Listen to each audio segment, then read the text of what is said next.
Hello, welcome to Be My Own Boss podcast. My name is Mike Ruby. I'm host of this podcast along with Steve Johnson of Rideshare Rodeo. And my purpose here today is to read to you the entire text of Massachusetts ballot question 3, which is on the ballot for November of this year. And it has some big plans for independent contractors in Massachusetts and big implications for independent contractors nationwide. A couple of prepared thoughts before we get started. Question 3 would force independent contractors to form a union, join the union if 2.5% of drivers voting approve it, pay dues, and work under terms and conditions determined by the State Secretary of Labor. Why should you care? Likely to be hurt the most are women, especially moms of school-aged children and their families, retirees looking for part-time scheduled work, specialists in 790 occupations, entrepreneurs, workers who moonlight, and anyone who loses their job suddenly. This chapter-length document is 7,315 words long and contains sentences as long as 290 words. It is intended to discourage reading it. So Be My Own Boss podcast decided we were going to read it aloud and offer simple explanations as we go. You're welcome to use it in anything you do while you're driving, riding, cleaning, traveling, or just sitting still. Looking forward to it.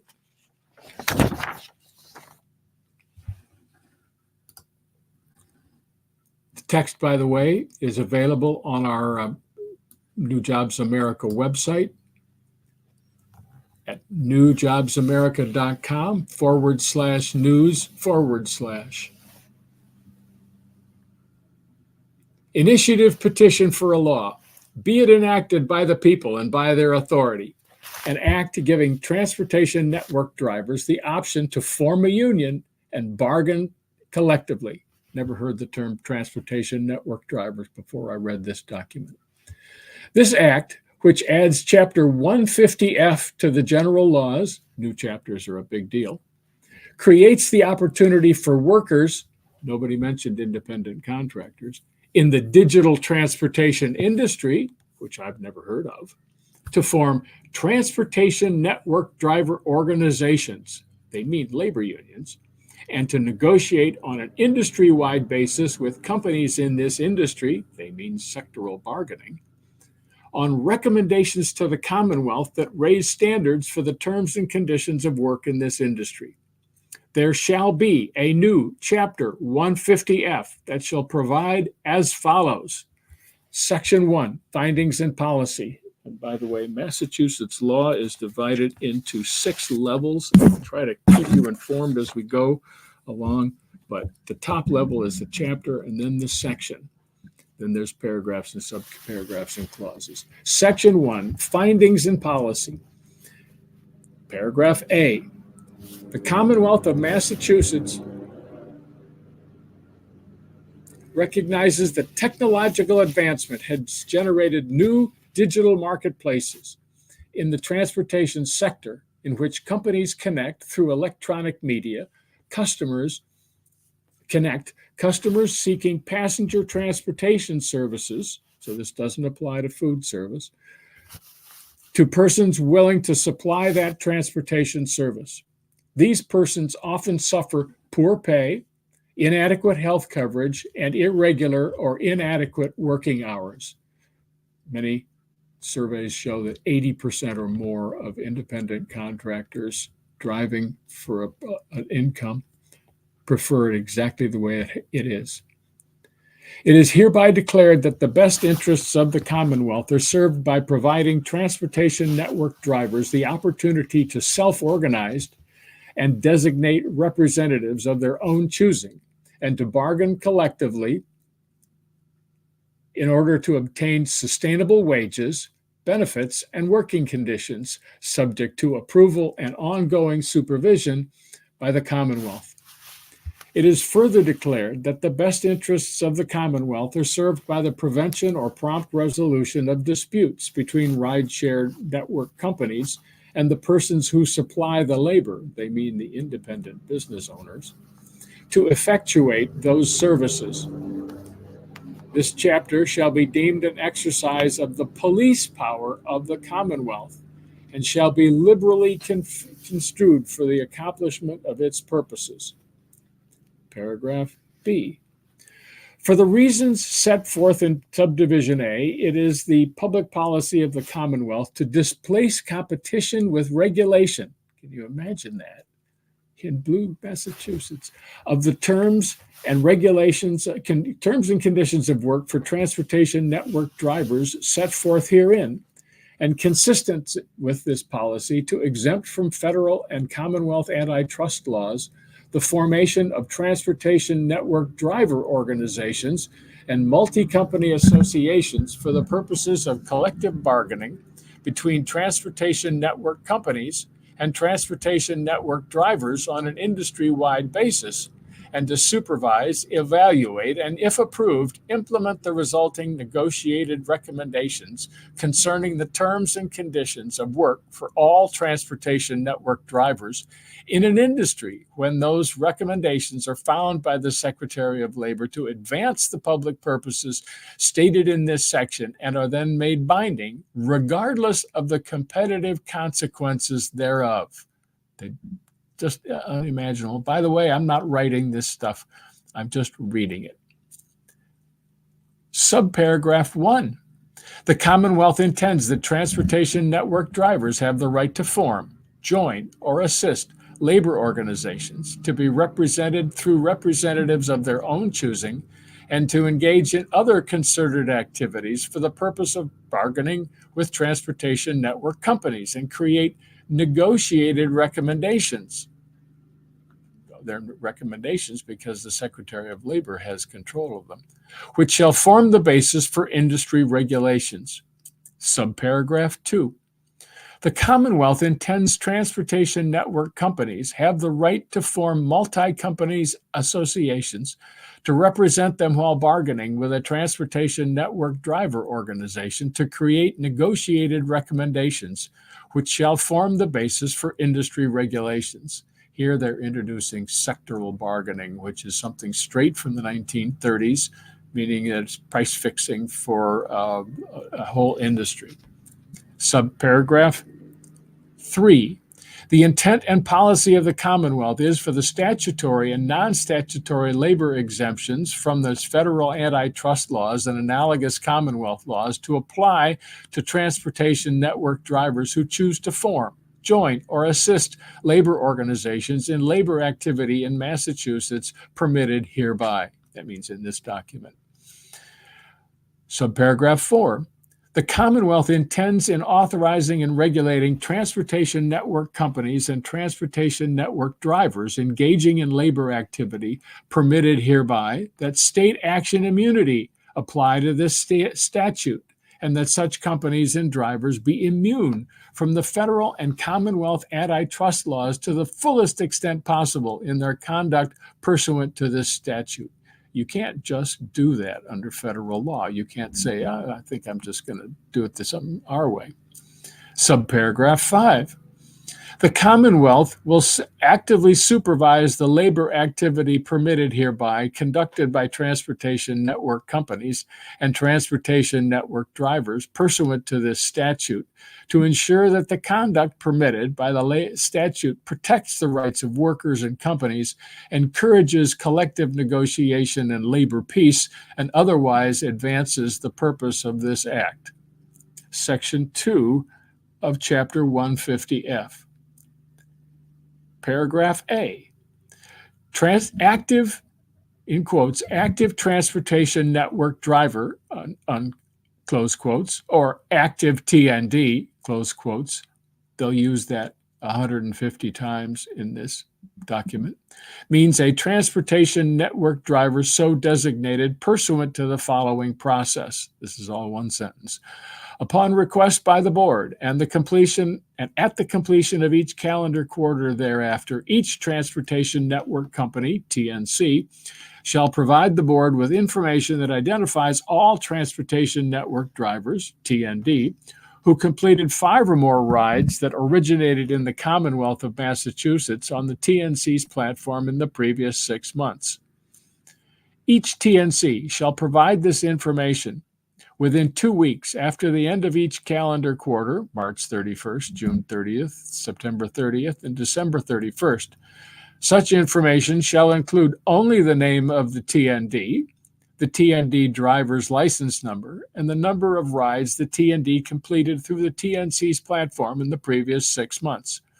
The board shall combine the data provided by all TNCs to determine the distribution of the number of rides completed by all TNDs for which data has been submitted, and then shall determine the median number of rides across TNDs for whom data has been submitted in the previous 6 months. Any TND who completed more than the median number of rides shall be considered an active transportation network driver in the rideshare industry, and that later will limit less active, restricted voting of the less active drivers. Board, paragraph B, board means the Commonwealth Employment Relations Board, created by Section 9R of Chapter 23 of the General Laws. They've done 2 things in that short sentence. They've drawn your attention to something called the Commonwealth Employment Relations Board, which I didn't know existed, and it's created by Section 9R of Chapter 23 of the General Laws. That's an external reference, and there are 11 of those in here. And the average voter who wants to understand it is expected to go then to Section 9R of Chapter 23 of the General Laws. So they're getting ready to unload everybody here. Paragraph C.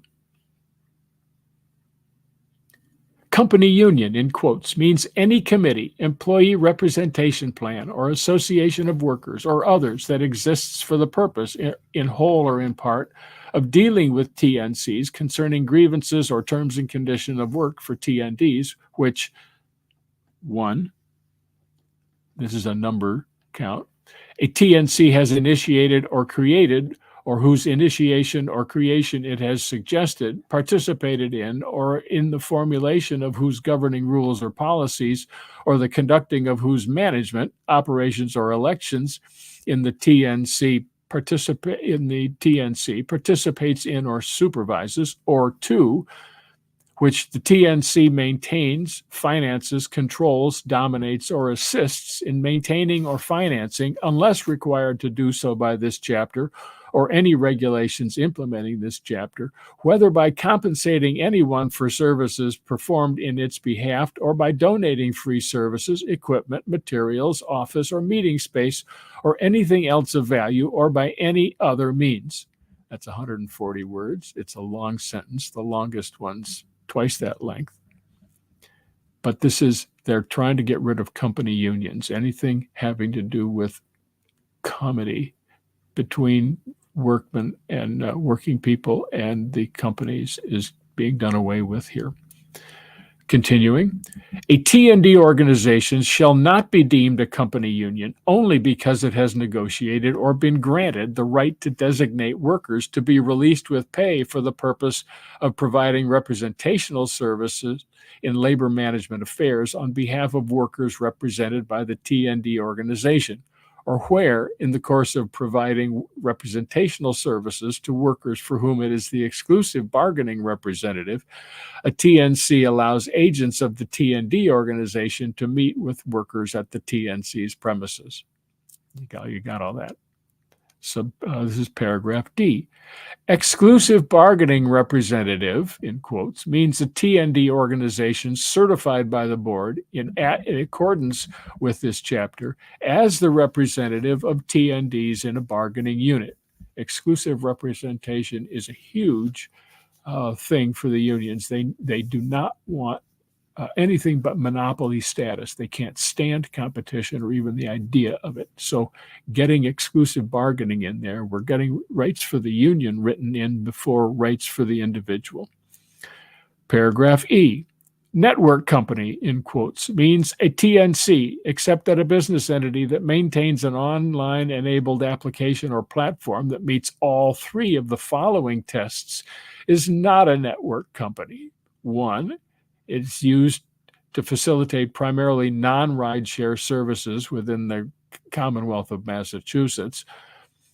2, less than 7.5% of service requests fulfilled through the platform on an annual basis are for rideshare services. And 3, fewer than 10,000 service requests fulfilled through the platform in any year are for rideshare services. For purposes of this paragraph, all applications or platforms used by corporate entities under common control shall be considered a single application or platform. Paragraph F. Transportation network driver, in quotes, or TND, in quotes, means a transportation network driver as described by Section 1 of Chapter 159A1/2. I think that's A and a half. That's a second external reference of the general laws.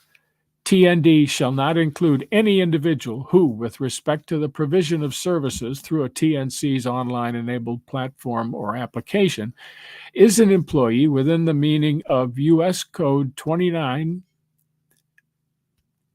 Section 152, parenthesis 3. That's the third external reference. In order to understand that, you have to go to federal law.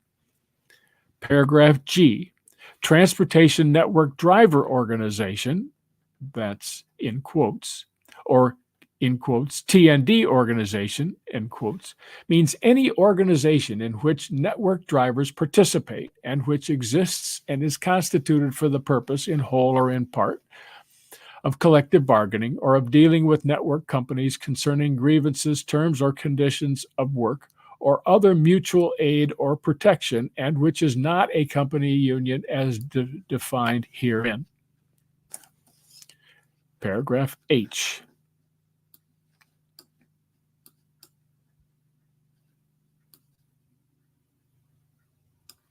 Transportation Network Company, or TNC, means a transportation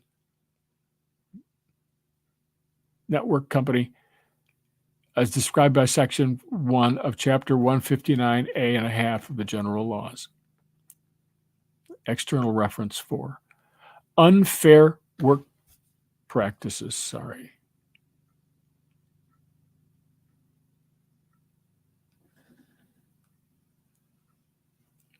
Unfair work practices means only those unfair work practices listed in Section 4 below.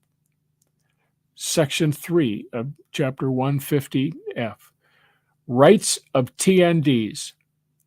TNDs, they're referring to drivers now, shall have the right of self-organization to form, join, or assist TND organizations, to bargain collectively through representatives of their own choosing, and to engage in concerted activities for the purpose of collective bargaining or other mutual aid or protection free from interference, restraint, or coercion by TNCs, and shall also have the right to refrain from any of these activities.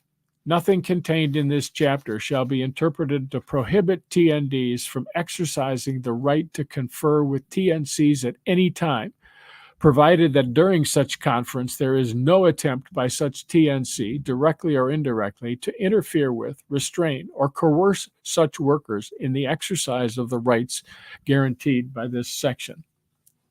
Section 4, Unfair Work Practices. They spend a lot of time on this. Paragraph A. It shall be an unfair work practice for a TNC, that's the company, to, and then there's going to be a long list. I'm just going to call them subparagraphs, and that's what they are.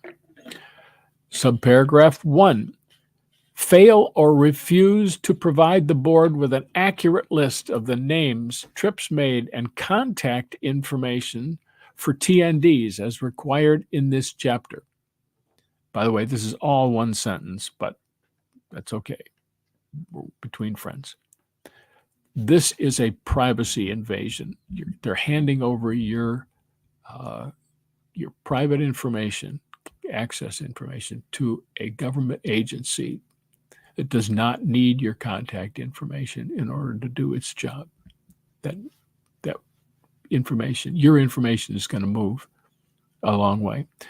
Subparagraph 2, refuse to negotiate in good faith with a certified or recognized TND organization representing TNDs engaged in such TNC, with such TNC concerning wages, hours, or terms and conditions of work. Since the obligation to negotiate in good faith includes an obligation to provide requested information that has a bearing on the bargaining process, it is also an unfair work practice for a TNC to refuse to provide a certified or recognized TND organization with relevant information requested by the TND organization and for the performance of his duties as the TND's bargaining representative. That is continues to evade the privacy of the individual. There's no limit on this information. It could be anything. It could be your health records. Subparagraph 3, refuse to provide a TND organization with a list of the names, addresses, and telephone numbers of TNDs where the provision of such list is required by this chapter. Subparagraph 4, refuse to continue all the terms of a determination of terms and conditions of work prescribed by the Secretary of Labor pursuant to this chapter until a new determination is prescribed. Subparagraph 5, lock out TNDs. The term lockout shall mean, for the purposes of this section, a refusal by a TNC to permit a TND normal access to the TNC's means of collecting TNDs to individuals seeking transportation service as a result of a dispute with such workers or a TND organization representing such workers that affects hours, wages, and other terms and conditions of work of such workers, provided, however, that a lockout shall not include a termination of engagement of a worker for good cause that does not involve such worker exercising any rights guaranteed by this chapter. So it's a right of non-dismissal. Just going to be more problems later on. Subparagraph 6, to spy upon or to keep under surveillance, whether directly or through agents or any other person, any activities of TNDs those workers' representatives or any other person, or any activities of such workers or those workers' representative in the exercise of their rights guaranteed by this chapter. Subparagraph 7, to dominate or interfere with the formation, existence, or administration of any TND organization, or to contribute financial or other support to any such organization, directly or indirectly, unless required to by this chapter or by any regulations implementing this chapter, including but not limited to the following : clauses. A, by participating or assisting in, supervising, or controlling, Roman 1, the initiation or creation of any such organization, or Roman 2, the meetings, management, operation, elections, formulation, or amendment of constitution, rules, or policies of any such organization. Parenthetical B, by offering incentives to TNDs to join any such organization. Parenthesis C, by donating free services, equipment, materials, office, or meeting space, or anything else of value for the use of any such organization, providing that a TNC shall not be prohibited from permitting workers to perform representational work protected under this chapter during working hours without loss of time or pay, or from allowing agents of a TND organization that is the exclusive representative of its network workers from meeting with workers on its premises. Where would you go? To require at 8, now we've gone back from the subparagraphs back to subparagraph 8. To require, all this is forbidden, to require a TND to join any company union or TND organization, or to require a TND to refrain from forming or joining or assisting a TND organization of their own choosing. Subparagraph 9. To encourage membership in any company union or to discourage membership in any TND organization by discrimination in regard to hire, tenure, or in any term or condition of employment or engagement. Subparagraph 10. To discharge or otherwise discriminate against the TND because they have signed or filed any affidavit, petition, or complaint, or given any information or testimony under this chapter. Subparagraph 11, to distribute or circulate any blacklist of individuals exercising any right created or confirmed by this chapter, or of members of a TND organization, or to inform any person of the exercise by any individual of such right, or of the membership of any individual in a TND organization for the purpose of preventing individuals so blacklisted or so named from maintaining or retaining opportunities for remuneration. Subparagraph 12, to do any acts other than those already enumerated in this section which interfere with, restrain, or coerce TNDs in the exercise of the rights guaranteed by this chapter. Recalling at the moment that these are independent contractors we're talking about. Paragraph B, all of that was prohibited. It shall be an unfair work practice for a TND organization to 1. Refuse to collectively bargain in good faith with a TNC, provided it is the certified or recognized representative of the company's workers. Since the obligation to negotiate in good faith includes an obligation to provide requested information that relates to the bargaining process, it is also an unfair work practice for a certified or recognized TND to refuse to provide information requested by a TNC organization that is relevant to the bargaining process. Subparagraph 2. Restrain or coerce TNDs in the exercise of the rights guaranteed by this chapter, provided, however, that this paragraph shall not impair the right of a TND organization to prescribe its own rules with respect to the acquisition or retention of membership in the organization. Subparagraph 3, fail to fulfill its duty of fair representation toward TNDs where it is the exclusive bargaining representative by acts or omissions that are arbitrary, discriminatory, or in bad faith. Subparagraph 4, restrain or coerce a TNC in the selection of its representatives for the purpose of bargaining or the adjustment of grievances. Paragraph C, prevention of unfair work practices. Subparagraph 1. The board is empowered and directed as hereinafter provided to prevent any TNC and any TND organization from engaging in any unfair work practice described in this chapter. This power shall not be affected or impaired by any means of adjustment, mediation, or conciliation in labor disputes that have been or may hereafter be established by law or by the determination provided for in Section 6F below. To prevent unfair work practices, each TNC shall, at least once each year, send a text message and an email to each of its active TNDs in a form determined by the board, notifying the TNDs of their rights under this chapter and the procedure for filing an unfair work practice charge. The board shall also post a copy of this notice on its website. Subparagraph 2. Whenever it is charged that any TNC or TND organization has engaged in or is engaging in any such unfair work practice, the board, or any agent or agency designated by the board for such purposes, shall have power to issue and cause to be served upon such TNC or TND organization a complaint stating the charges in that respect and containing a notice of hearing before the board or a member thereof, or before a designated agency or agent at a place therein fixed, not less than 5 days after service of such complaint. Any such complaint may be amended by the member, agent, or agency conducting the hearing or the board in its discretion at any time prior to the issuance of an order based thereon.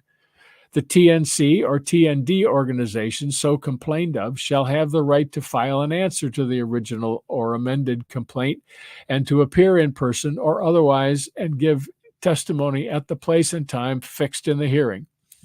In the discretion of the member, agent, or agency conducting the hearing or the board, any other person may be allowed to intervene in the said proceeding and to present testimony. In such proceeding, the rules of evidence prevailing in courts of law or equity shall not be controlling. So I guess the board is going to have this freedom to do whatever it wants about evidence. Subparagraph 3. Okay. Tighten your seatbelt. This is a 290-word sentence of restriction on either the prevention of unfair work practices. Excuse me, water break.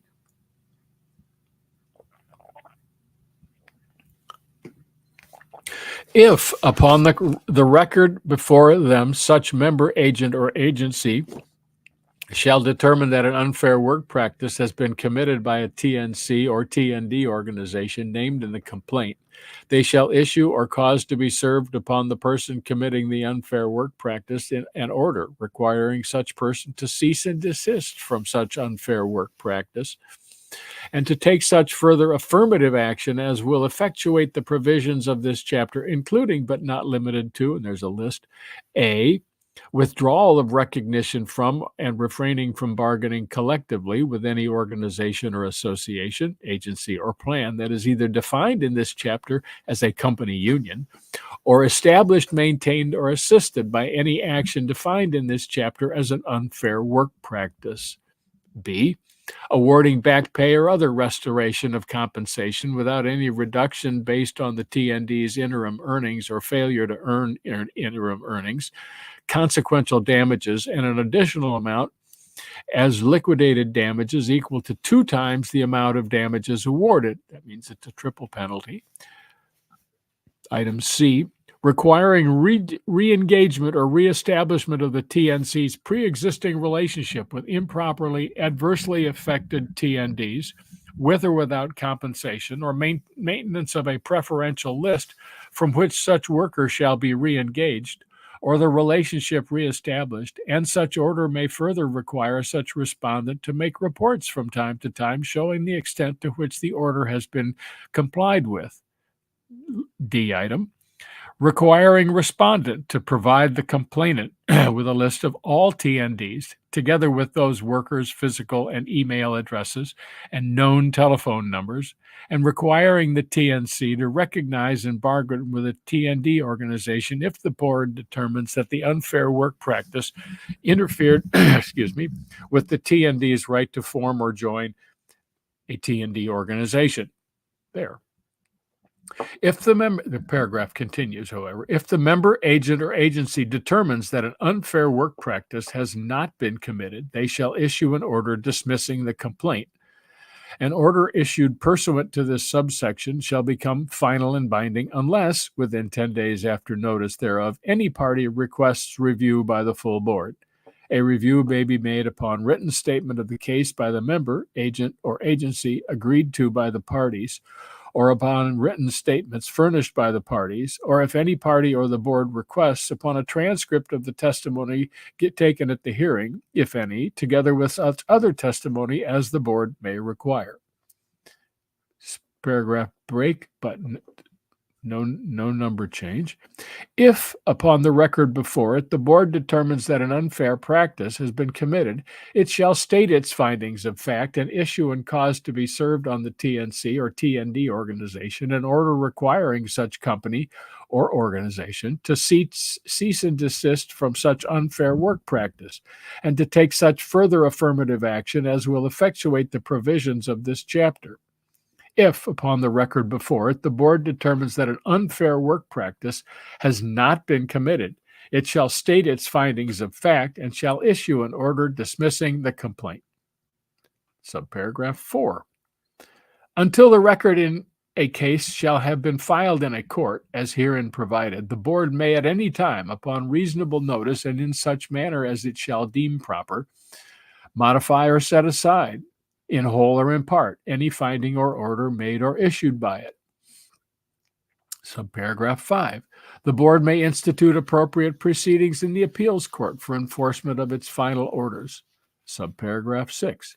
Any party aggrieved by a final order of the board may institute proceedings for judicial review in the appeals court within 30 days after receipt of said order.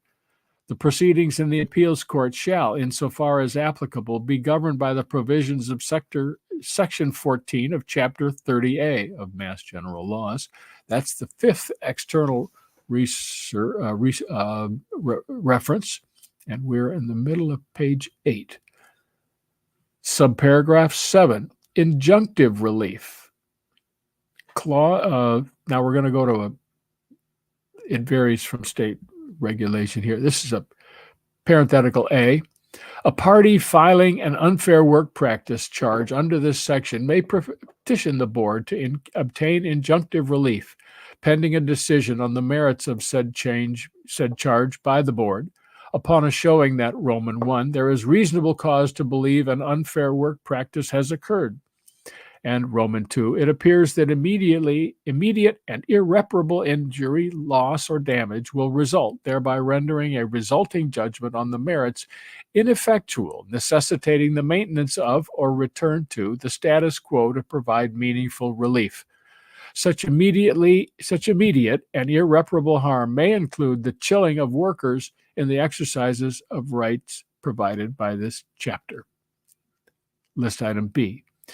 Within 10 days of the receipt by the board of such petition, if the board determines that a charging party has made a sufficient showing both that there is reasonable cause to believe an unfair work practice has occurred, and it appears that immediate and irreparable injury, loss, or damage will result therefrom, rendering in a resulting judgment on the merits ineffectual, necessitating maintenance of or return to the status quo to provide meaningful relief, the board shall petition the Superior Court in any county where the unfair work practice occurred upon notice to all parties for the necessary injunctive relief, or if the board determines not to seek injunctive relief, the charging party may seek injunctive relief by petition to the Superior Court, in which case the board must be enjoined as a necessary party.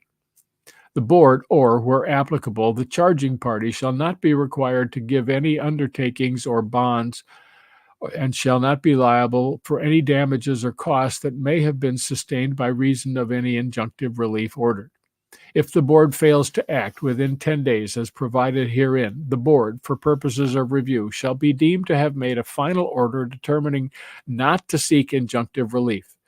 In the case of a TNC's failure to provide an accurate list of names and addresses of TNDs, immediate and irreparable injury, loss, or damage shall be presumed. List item C. Injunctive relief may be granted by the court after hearing all parties if it determines that there is reasonable cause to believe an unfair work practice has occurred and that it appears that immediate and irreparable injury, loss, or damage will result thereby, rendering a resulting judgment on the merits ineffectual, necessitating maintenance of or return to the status quo to provide meaningful relief. Such relief shall expire on decision by the board, finding no unfair work practice to have occurred, successful appeal of the grant of injunctive relief, or motion by respondent to vacate or modify the injunction pursuant to the provisions of the rules of civil procedure. The board shall conclude the hearing process and issue a decision on the merits within 180 days after the imposition of such injunctive relief, unless mutually agreed by the respondent and the charging party. List item D. A decision on the merits of the unfair work practice charge by the board finding an unfair work practice to have occurred shall continue the injunctive relief until either Roman 1, the respondent implements the remedy, or Roman 2, the respondent successfully moves in court to set aside the board's order pursuant to provisions of Chapter 30A of the General Laws. That's external reference number 6. List item E. Any injunctive relief in effect pending a decision by the board shall expire upon a decision by the board finding no unfair work practice to have occurred, of which the board shall notify the court within 2 business days, or Roman 2, shall it remain in effect only to the extent it implements any remedial order issued by the board in its decision, of which the board shall notify the court within 2 business days. List item F. The appeal of any order granting, denying, modifying, or vacating injunctive relief ordered by the court pursuant to this subdivision shall be made in accordance with the rules of appellate procedure. List item G. Except as provided in this section, judicial review of the orders of the board shall be as provided for section 9 below. And that ends the section. We now go to section 5, representatives. Pardon me, water break.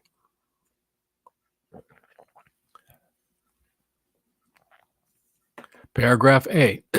After receiving the information identified in Section 2A from each TNC at the conclusion of each calendar quarter, March 31st, June 30th, September 30th, December 31st, the board shall provide each TNC with the names of the active TNDs who have driven for that TNC, and each TNC shall have 30 days to submit to the board in an electronic format to be determined by the board the phone numbers, mailing addresses, and email addresses for each active TND.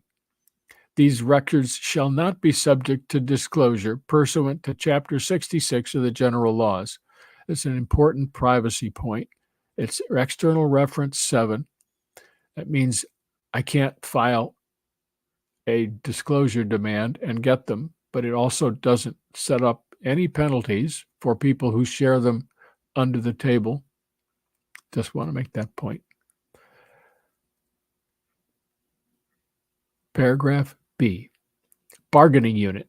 For purposes of this chapter, each TND shall be included in an industry-wide bargaining unit of all TNDs. That's the driver organizations. Paragraph C. Showing of designation of representation. A TND organization may demonstrate that it has been designated as a bargaining representative by presenting to the board cards, petitions, or other evidence, which may be in electronic form, sufficient to show that the TND has authorized the TND organization to act as the workers' exclusive bargaining representative. To be valid, such card, petition, or other evidence must have been executed by the worker within 1 year of the date the TND organization submits the evidence to the board. Execution may be electronic. Paragraph D. Representative status. Subparagraph 1. Upon the request of a TND organization, the board shall make a determination that such organization has been designated as bargaining representative by at least 5% of active TNDs in the bargaining unit. Those of you who are a fan of majority rule will note that this is 5% is able to make a determination. Keep that number in mind. Subparagraph 2. Once the board determines that the TND organization has been designated as the bargaining representative of at least 5% of active TNDs in the bargaining unit, the board shall, list item A, require each TNC to send a notice in a form determined by the board that the TND organization is seeking to represent TNDs for the purpose of initiating a bargaining process in order to establish terms and conditions for the industry, and list item B, provide the TND organization with a complete list of names, phone numbers, mailing address, and electronic mail address for all active TNDs in the bargaining unit. The board will provide the TND organization with an updated list each quarter for the next year. For 6 months from the date of the board's determination that a TND organization has met the 5% threshold in a bargaining unit, no other TND organization may be certified as the exclusive bargaining representative of those workers without an election. So, doesn't want newcomers. This is now subparagraph 3. Exclusive representative status, very important. A T&D organization that provides evidence to the board that it has been designated as bargaining representative by 25% of active T&Ds in the bargaining unit shall be certified as the exclusive bargaining representative of all T&Ds in the bargaining unit. In the alternative, a T&D organization that has been designated as the bargaining representative of at least 5% of active T&Ds in the bargaining unit may petition the board to conduct an election. The election shall be conducted as expeditiously as possible, and if the T&D organization receives a majority of valid votes cast, it shall be certified as the exclusive bargaining representative.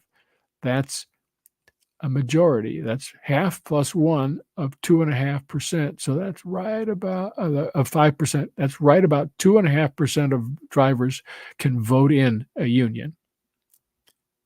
Very, very low threshold. I've never heard of one this low. Subparagraph 4. Determination of exclusive representative status in the event of a dispute among T&D organizations. List item A. If a T&D organization seeking certification as the exclusive bargaining representative provides evidence that shows that less than a majority of active T&Ds have designated the T&D organization as their bargaining representative, the board shall wait 7 days before certifying the T&D organization as exclusive bargaining representative. If during those 7 days another T&D organization provides evidence that at least 25% of active T&Ds in the bargaining unit have designated it as their bargaining representative, or a T&D provides evidence that at least 25% of active T&Ds in the bargaining unit do not wish to be represented by any T&D organization, then the board shall hold an election among all active T&Ds in the bargaining unit. Note the active T&Ds. Nobody else gets to vote. Such election shall be conducted as expeditiously as possible. A T&D organization receiving a majority of the valid votes cast shall be certified as the exclusive bargaining representative of all T&Ds in the bargaining unit. When two or more T&D organizations are on the ballot and none of the choices, the T&D organizations or, quote, no worker organization, end quote, receives a majority of the valid votes cast, there shall be a runoff election between the two choices receiving the largest and second largest number of votes. A T&D organization receiving a majority of the valid votes cast in the runoff shall be certified as the exclusive bargaining representative of all T&Ds in the bargaining unit, and it shall owe a duty to fairly represent all such workers. If a majority of the valid votes cast are for no worker organization, then the board will not certify any worker organization as the exclusive bargaining representative. For purposes of this provision, the operative list of active T&Ds shall be based on the most recent quarterly list provided by the TNCs in accordance with Section 5A. List item B, a T&D organization certified as the exclusive bargaining representative shall have the exclusive authority to represent the T&Ds in the bargaining unit without challenge by another T&D organization for the greater of Roman 1 year following certification, or Roman 2, the length of time that a final determination rendered by the Secretary of Labor under Section 6F is in effect, provided that such period shall not be longer than 3 years following the date of issuance of such final determination. During the times when an exclusive bargaining representative is subject to challenge, T&Ds may file for a decertification election upon a showing that at least 25% of the active T&Ds in the bargaining unit have demonstrated support for the decertification. The board will then schedule an election to determine whether the T&D organization has retained its status as exclusive bargaining representative. The T&D organization shall retain its status as exclusive bargaining representative if it receives a majority of valid votes cast by active T&Ds in the bargaining unit.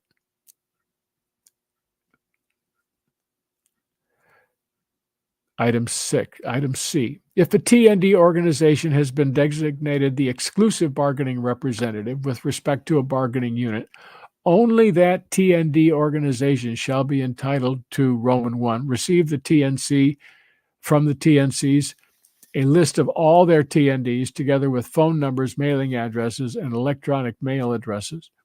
And Roman 2 shall be entitled to engage in bargaining with the TNCs for recommendations to the Secretary of Labor concerning wages, benefits, terms, and conditions of the TNDs. List item D, dues deduction. A TND organization that has been designated as the exclusive bargaining representative with respect to the bargaining unit shall have a right to voluntary membership dues deduction upon presentation of dues deduction authorization cards signed by individual TNDs, which may be in electronic form. A TNC shall commence making such deductions as soon as practicable, but in no case later than 30 days after receiving proof of a signed dues deduction authorization card, and such dues shall be submitted to the TND organization within 30 days of the deduction. A TNC shall accept a signed authorization to deduct dues in any format permitted by Chapter 110G of the General Laws. That's external reference number 8. The right to such membership dues deduction shall remain in full force and effect until an individual revokes membership in the TND organization in writing in accordance with the terms of the signed authorization. Section 6. Water break.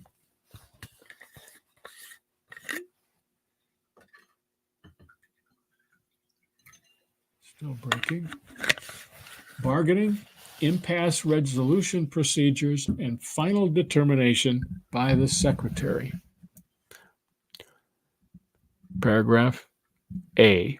Once the board determines that a TND organization is the exclusive bargaining representative for the bargaining unit, the board shall notify all TNCs, and all TNCs shall be required to bargain with the exclusive bargaining representative concerning wages, benefits, and terms and condition of work. The terms and conditions to be bargained include, but are not limited to, the criteria for deactivating a TND, and a dispute resolution procedure for resolving claims alleging unjust deactivation.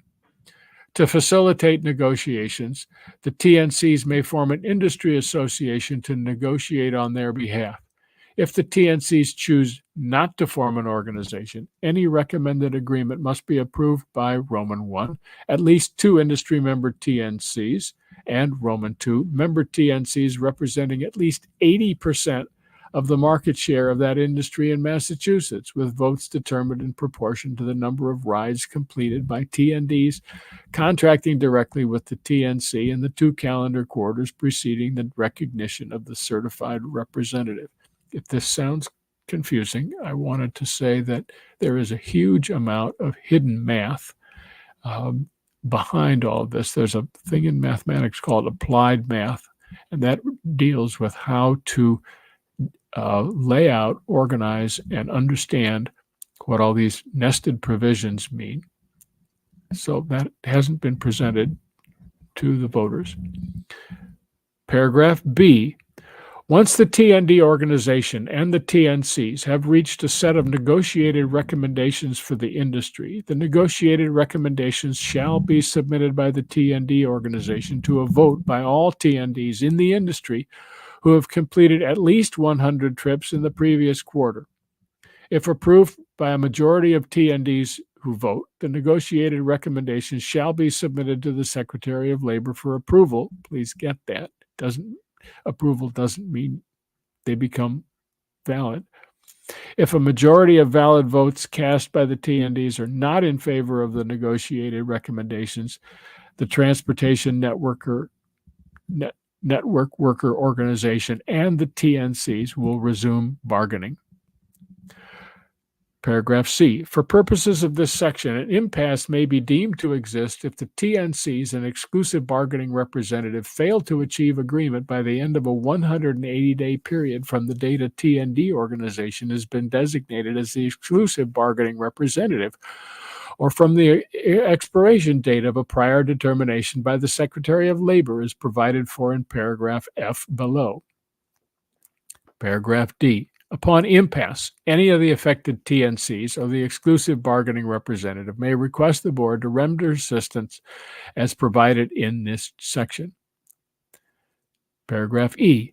Upon receiving a timely request from an exclusive bargaining representative for commencement of an impasse proceeding, the board shall aid the parties as follows.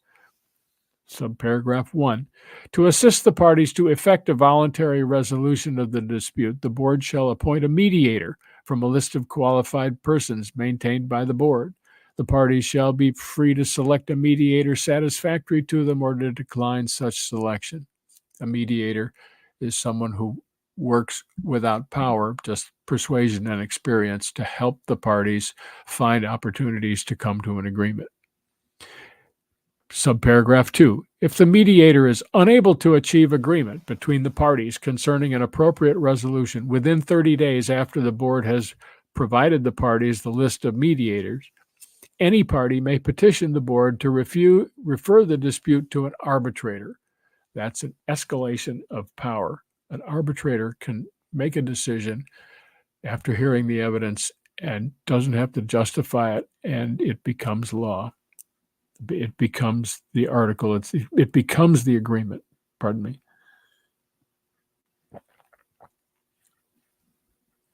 Subparagraph 3. Upon timely petition of either party, the board shall refer the dispute to an arbitrator as hereinafter provided. List item A. Prior to submitting the dispute to an arbitrator, the board shall conduct an election among all TNDs in the industry who've completed at least 100 trips in the previous quarter. The TNDs will choose between submitting the dispute to the arbitrator or decertifying the exclusive bargaining representative.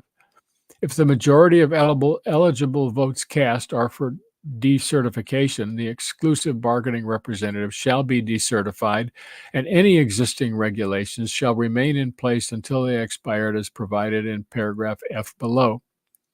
List item B. If a majority of TNDs who vote choose to have an arbitrator appointed, the exclusive bargaining representative shall notify the board of the need to appoint an arbitrator, and the board shall notify the TNCs of this request. Each of the two groups of affected parties, that is, parenthesis, affected TNCs being one group and the exclusive bargaining representatives being the other group, shall have, and parenthesis, shall have an equal say in the selection of the arbitrator, and each of the two groups shall share equally the cost of the arbitrator. If the parties are unable to agree on the arbitrator within 7 days after the board notifies the TNCs of the need to appoint an arbitrator, the board shall submit to the parties a list of qualified disinterested persons for the selection of an arbitrator. A representative of each of the two groups shall alternately strike from the list one of the names with the order of striking determined by lot until the remaining one person shall be designated as the arbitrator. Each group shall select its representative for this purpose as it sees fit. A group's failure to agree upon the designation of its representative shall result in the failure of the striking procedure, but shall not impede the board's appointment of the arbitrator upon such failure. The striking process shall be completed within 5 days of receipt of the board's list. The representatives who undertake the striking shall notify the board of the designated arbitrator. In the event the parties are unable to select the arbitrator within 5 days following receipt of this list, the board shall appoint the arbitrator. List item C. The arbitrator shall hold hearings on all matters related to the dispute. The parties may be heard either in person, by counsel, or by other representatives, as they may respectively designate. The arbitrator shall determine the order of presentation by the parties and shall have discretion and authority to decide all procedural issues that may be raised. Subparagraph D. Now, list item D. The parties, including all TNCs engaging at least 50 TNDs in the bargaining unit and the exclusive bargaining representative effective, may present, either orally or in writing, or both, statements of fact supporting witnesses and other evidence, an argument of their respective positions with respect to each case. The arbitrator shall have authority to require the production of such additional evidence, either oral or written, as he or she may desire from the parties, and shall provide at the request of either group of parties that a full and complete record be kept of any such hearings plural, the cost of such record to be borne by the requesting party. If such record is created, it shall be shared with all parties, regardless of which party paid for it. List item E. Any TNC engaging less than 50 TNDs in the bargaining unit shall have the opportunity to make a written submission to the arbitrator. The arbitrator shall make a just and reasonable, list item F.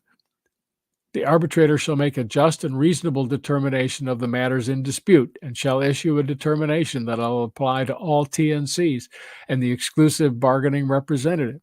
In arriving at such determination, the arbitrator shall specify the basis for his or her findings, taking into consideration, in addition to any factors recommended by the parties that the arbitrator finds to be consistent with this chapter, including the following. Roman 1, whether the wages, benefits, hours, and conditions of work of the TNDs achieve the policy goals set forth in subdivision A of Section 1. This amount must take into account the real cost of living. It may substantially exceed any statutory minimum wage, and it should be a sufficient amount such that the TNDs do not need to rely upon any public benefits. A couple things happened in that sentence. It must take into account the real cost of living means that there's an escalator in here, pegged to inflation. And that the TNDs do not need to rely upon any public benefits. Many freelancers, independent contractors in driving are retired people, many of whom are members of beneficiaries of Social Security, which is a public benefit. Roman numeral 2. Whether the most efficient way to provide benefits is through a portable benefits fund, and if so, how to best assess each TNC a portion of the costs of providing those benefits. This acknowledges portable benefits for the first time, but doesn't talk about what they're invested in or what portability means and when and whether they will, and none of that's defined. Roman 3, the financial ability of the affected TNCs to pay for the compensation and benefits in question and the impact on the delivery of services provided by the companies. 4, this is Roman 4, the establishment of reasonable dispute resolution mechanisms that will allow TNDs a reasonable expectation of uninterrupted work and permit TNCs to alter or terminate their relationships with workers if there is a just cause for such. And Roman 5, comparison of peculiarities in regard to other trades or professions, including specifically list item A, hazards of work, B, physical qualifications, C, educational qualifications, D, mental qualifications, and E, job training and skills. Paragraph F. Any recommendations agreed upon between the TNCs and a TND organization acting as exclusive bargaining representative of TNDs in the bargaining unit, and or any determination reached by an arbitrator under this chapter shall be subject to reveal and approval by the Secretary of Labor. In deciding whether to grant approval to the arbitrator's recommendations, the Secretary of Labor's decision shall be based on the factors specified in paragraph E, that's 3 in parentheses, F in parentheses, above, and the policies set forth in section 1. In deciding whether to approve such agreement or determination, the Secretary of Labor shall afford the exclusive representative, all TNCs and TNDs no more than 30 days, to submit comments and arguments concerning whether approval is warranted. Within 60 days of the deadline for submitting comments, the Secretary of Labor shall approve or disapprove the agreement or determination. In the event of disapproval, the Secretary of Labor may make recommendations for amendments to the agreement or determination that would cause the Secretary of Labor to approve and afford the parties an opportunity to respond to those recommendations. The final determination by the Secretary of Labor shall include a date following which new terms may be set for the bargaining unit, which date shall not be more than 3 years following the date of the issuance of the determination. If, during the 3-year period or any lesser period that the Secretary of Labor sets as a duration for the final determination, close parenthesis, the Secretary of Labor determines that market conditions have changed, the Secretary of Labor shall give the exclusive bargaining representative, all TNCs and TNDs, the opportunity to submit comments and arguments concerning whether the final determination should be modified, and after receiving those comments, the Secretary of Labor may modify the final determination. Section 7. Minimum Labor Standards. No agreement or determination made pursuant to this chapter shall diminish or erode any minimum labor standards that would otherwise apply to a TND. Section 8. Preemption. This law shall not preempt any Commonwealth enactment which provides greater benefits or protection to a TND. Section 9. Judicial review. Paragraph A. Final orders of the board made pursuant to this chapter shall be conclusive against all parties to its proceedings and persons who have had an opportunity to be parties to its proceeding, unless reversed or modified in proceedings for enforcement or judicial review as herein provided. Final orders of the board shall be subject to review as provided in Section 6 of Chapter 150A of the General Laws. This is external reference number 9. Provided that a final order of the board under Section 5 of this chapter concerning the scope of bargaining units or the designation of a T&D organization as an exclusive bargaining representative or as entitled to the production of lists of T&Ds shall be overturned only if it is found to be arbitrary and capricious. Two-part test. Paragraph B.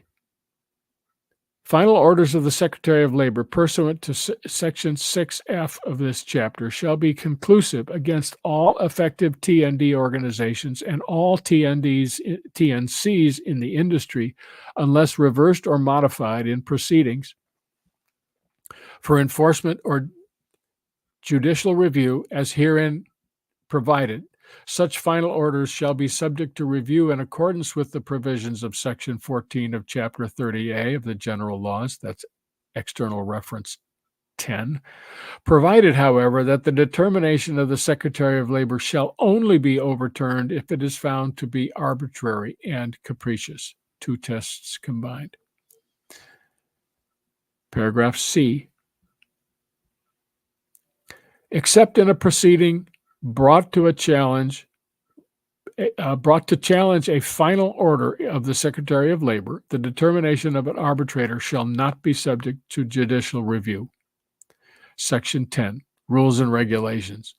The board shall make such rules and regulations as may be appropriate to effectuate the purposes and provisions of this chapter. Section 11. Conflict of laws. In the event of any conflict with Chapter 150A of the General Laws, that's an external reference number 11, the provisions of this chapter shall prevail. Section 12, final section. The provisions of this act shall be severable, and if any phrase, clause, sentence, or provision of this article, or of the applicability thereof to any person, entity, or circumstance shall be held invalid, the remainder of this act and the application thereof shall not be affected. That is complete. Thank you very much for your patience.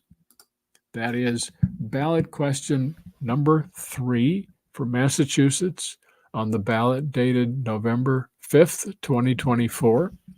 The full text that we have just read is on the New Jobs America website at newjobsamerica.com/news This has been a presentation of Be My Own Boss podcast and Rideshare Rodeo combined. I want to thank you for your patience listening to the end. So far, it's taken more than an hour to cover it. I don't think many will read it, but I hope that as many as possible will find the reading helpful.